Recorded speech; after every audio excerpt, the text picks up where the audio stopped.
આદરણીય પ્રાંત સાહેબ, આમંત્રિત મહેમાનો, મોટી સંખ્યામાં ઉપસ્થિત વાલીઓ, નાના ભૂલકાઓ, શાળાના શિક્ષક મિત્રો, હમણાં એક સરસ થીમ ઉપર વાત થઈ, હમ નહીં સુધરેંગે, તો હું કહીશ કે અમારા પ્રાંત સાહેબ જોડે લઈ આવો, બલબલાન સુધારી દઈશ.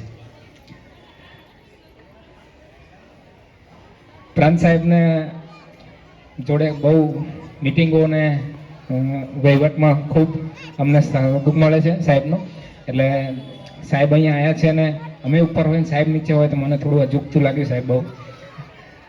પણ સાહેબનું નેચર અને જે પરચો છે એ આખા ખેડબ્રહ્મા પ્રાંતમાં દેખાય છે. અને જે કામ તમે સાહેબ કર્યા છે એને અમે ક્યારેય ભૂલી નહીં શકીએ.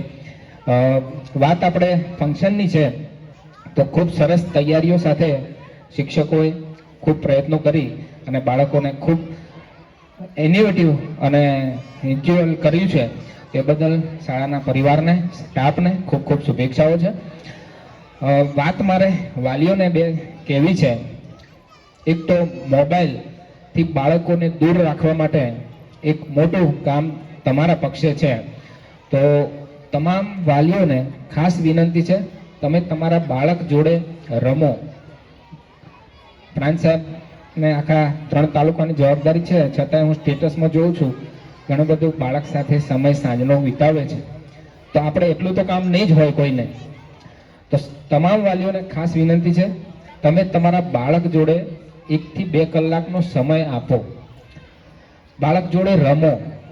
જ્યારે બાળક મોબાઈલ માગે છે ત્યારે એની જોડે એવી કંઈક પ્રવૃત્તિ રમો જેનાથી એ બાળક મોબાઈલથી દૂર રહે. મોબાઈલ એ અત્યારે ખૂબ નેગેટિવ અસર બાળકો ઉપર પહોંચાડી રહ્યો છે. આપણે તમામ ઘરે જોઈએ છીએ કે જ્યારે પણ બાળકને ખાવાનું હોય ને એટલે મોબાઈલ આપી દે એટલે બાળક ખાવાનું ચાલુ કરે. તો આ મોબાઈલની જે સાઈડ ઇફેક્ટ છે એ ઘણી બધી માઠી અસર પહોંચાડે છે બાળકની માનસિકતા ઉપર.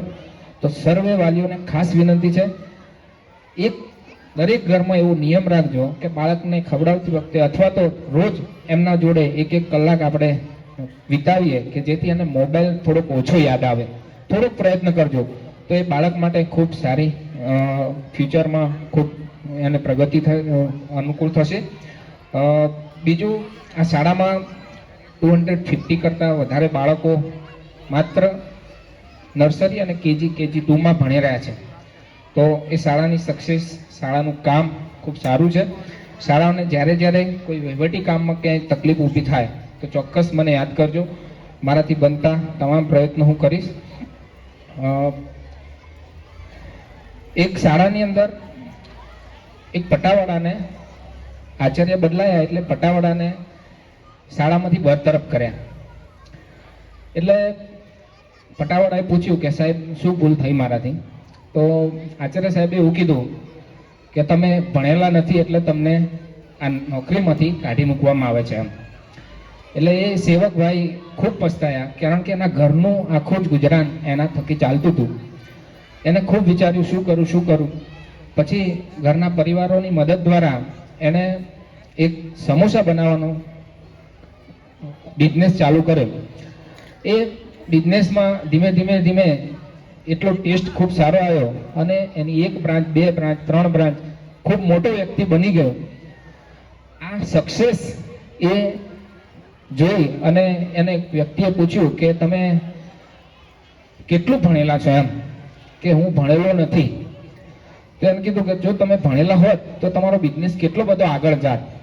ત્યારે એ વ્યક્તિ સેવકભાઈ કહે છે કે ના, હું ભણેલો હોત તો અત્યારે એ પટાવાળાની જ નોકરી કરતો હોત, પણ હું ભણેલો નહોતો એટલે આટલું કરી શક્યો છું. કહેવાનો મતલબ એવો છે કે એક રસ્તો કુદરત બંધ કરે છે, બીજા 4 ખુલે છે.